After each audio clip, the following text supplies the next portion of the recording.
Hello, my name is James Fidler. About 3 years ago, as I worked coaching football and teaching math at the high school level and working 80, 90 hours a week, I had an assistant principal ask me one time, how did I have time during the week in season to make dinner? So this meal tonight is going to be about cooking boneless, skinless chicken breast, how to pan roast it, make it quick and easy, and have an amazing meal that's affordable and perfect. By the way, I own fidlersranch.com. It's a blog that I have some recipes and that we cook here. Videos that we do here will end up on that website. Blogs that I have where I've done reviews of local restaurants.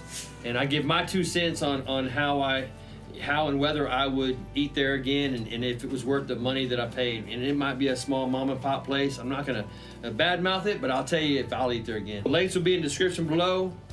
Check it out. Follow me on Twitter. Follow me on Facebook. Check it out.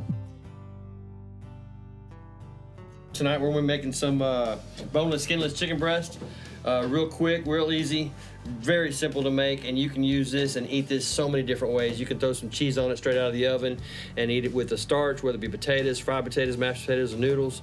You can use it on top of salad. You can use it on top of noodles. You can use it with rice. It's just an amazing way to make boneless, skinless chicken breast. Super cheap, whether you buy the store mass-produced, $1.99 a pound breast, it's going to cost you, maybe $1.50 a piece.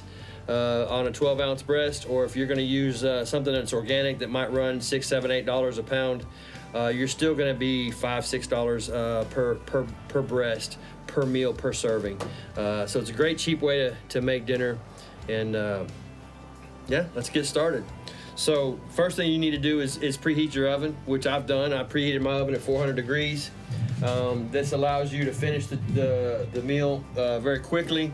I've got a pan that's been heating up, and you're just going to use a little bit of avocado oil or vegetable oil. I don't recommend olive oil. You can, but it's got a low smoke point, and that creates a problem if you're kind of new at this and you end up overheating your pan and cooking your chicken just a little bit too hot.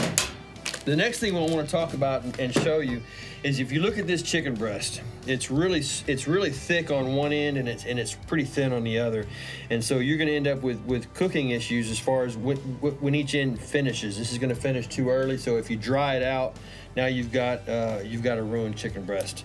Or if this is undercooked, then you've got something that's not quite safe. So what you want to do is you want to make sure that you pound it out. So basically, use something to cover. If you use a mallet, or you can use a bottle, or you could use a rolling pin, whatever you want to use, as you contact the chicken, pieces are going to fly. So you want to make sure you cover it, whether you put saran wrap over it, you put it inside a Ziploc bag, either way, make sure you cover it, because that just protects everything you've got around the house or around your kitchen and your shelf. I put maybe about a tablespoon or so of avocado oil in there. That just helps the chicken keep from sticking to the plastic. As you make this thinner, it's going to start to stick to the plastic, and that's going to tear. So you don't want to do that. So just you don't have to make a lot of noise, but you don't want to kill it. It's already killed. You just want to make sure that you just lightly pound it, and you're just trying to flatten the thicker side. I try to hit kind of in the center out. If you don't, then you end up with torn chicken, and that's just not what you want. Slowly work your way around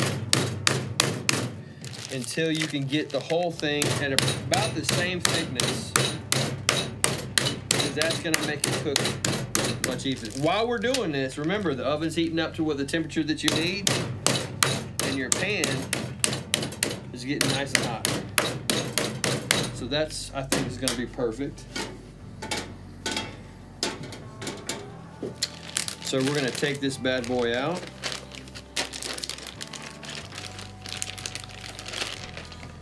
And I will season that on the top. We'll lay that down in the pan. All right, so the first thing I'll do is I'm gonna use a little bit of salt, pepper, and I prefer some red pepper flakes. I typically will take red pepper flakes and run them through a small little blender, a little spice blender. Ooh, that's a little bit more than I expected. Gravity's working strong today, by the way. It's okay, because I won't put any on the other side, so it'll work out just fine. So we're gonna take this and we're gonna lay it into our hot pan. Listen for that sizzle. That sizzle means everything is working exactly as designed. For you ITers out there.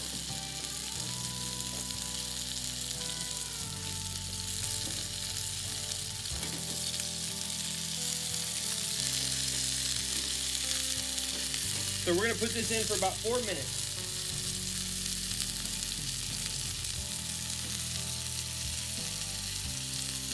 And don't be afraid to time it, because you know, you start guessing and you'll start getting wrong. And that doesn't help your cooking. Done that a few times.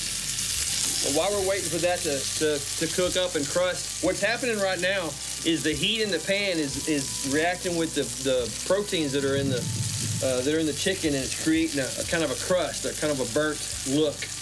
That burnt look is a Maillard reaction, which is going to give you the flavor that you're looking for on anything you cook, whether you're browning chicken or you're browning a hamburger, or you're browning a steak, whatever it is. That Maillard reaction is what gives you flavor. So you're trying to get that nice and crusted or browned on that bottom side, and it's going to take about 4 minutes. It depends on how cold your chicken is. If you took it straight out of the refrigerator, which is not recommended, you've got a 40-degree chicken breast. If you've let it sit out at room temperature, now you're starting to cook with a 55 to 65 degree, piece of chicken, which means it doesn't take as long for it to get to the temperatures it needs in order for it to react and have that Maillard reaction. So it's always recommended to let the chicken sit out and let it come up a few degrees outside of the refrigerator before you start putting it in the pan before you start working with it and putting it in the pan. And you can see it's working because it's starting to change colors on the side, and that's gonna show that it's coming along just fine. I'll put a little bit of seasoning on top. Not gonna use the red pepper flakes because I think I put a little bit too much on the other side, which happens from time to time. No such thing as too much seasoning. No, there's not really. And if there is, that'll be the one time you learn to never do that again. Yeah. So give this a few more minutes, and then we'll pop it in the oven. We've hit about 4 minutes. Let's go ahead and flip this. Look at that. Perfect. Perfect. So we're gonna pop this into a 400-degree oven and let it finish. And you're gonna let it sit there about 6 to 8 minutes until it gets to 160 degrees, their internal temperature. Then we'll let it come out, and we'll set it and let it sit so that the internal temperature can continue to rise to 165, and then we'll be good to go. All right, here we go. It's been about 8 minutes. We've temped this.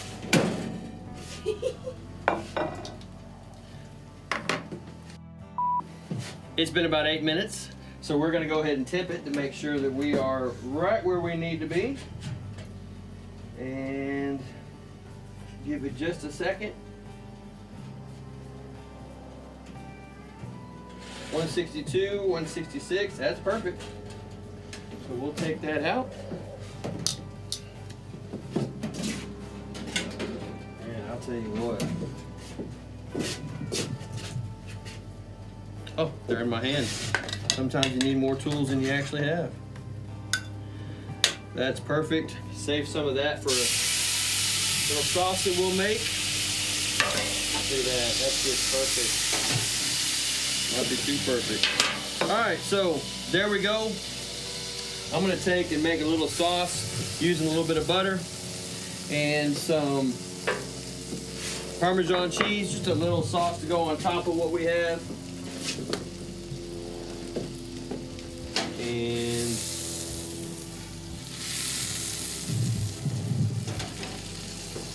we will check this out. It'll be amazing.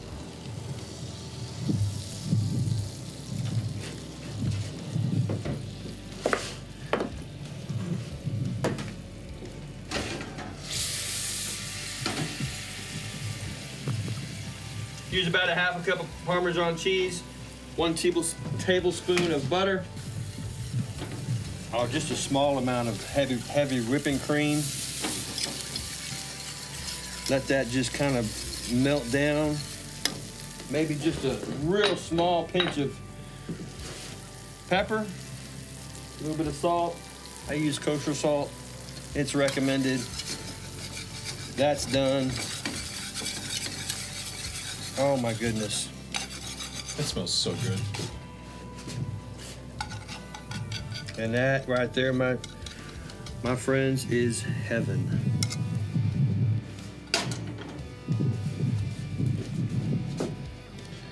That would go great with just another starch, whether it be, like I said, fried potatoes or mashed potatoes, Parmesan mashed potatoes, any type of potato. It would really go well with. It would go well with noodles. I don't know about a real creamy noodle. It's a lot of cream. Some people like that. But this will go with just about anything you want to cook it with. Vegetables galore. Make it up. It's super cheap, super easy. And what we did it is 4 minutes in the pan, 8 minutes in the oven, 12 minutes cooking time, maybe 5 to 10 minutes prep time. Anywhere from $3 to $6 a serving. Easy money. So make it. Check out the recipe, check out the website. It's all listed below. Make it, enjoy it, make it for your significant other, make it for your friends, make it for your family, make it for yourself every night of the week. But just enjoy it and try it and let me know what you think. Y'all have a good night.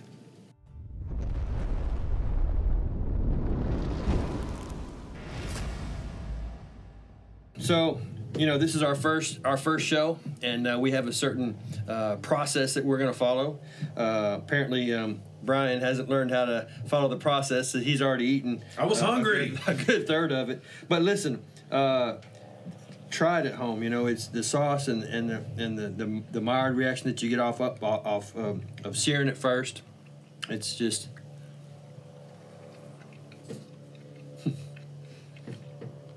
Are you kidding me? Make it. Try it. Adjust the seasoning if you want to something that's more your taste.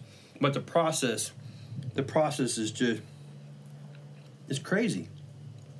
It's crazy. Enjoy. Thank you.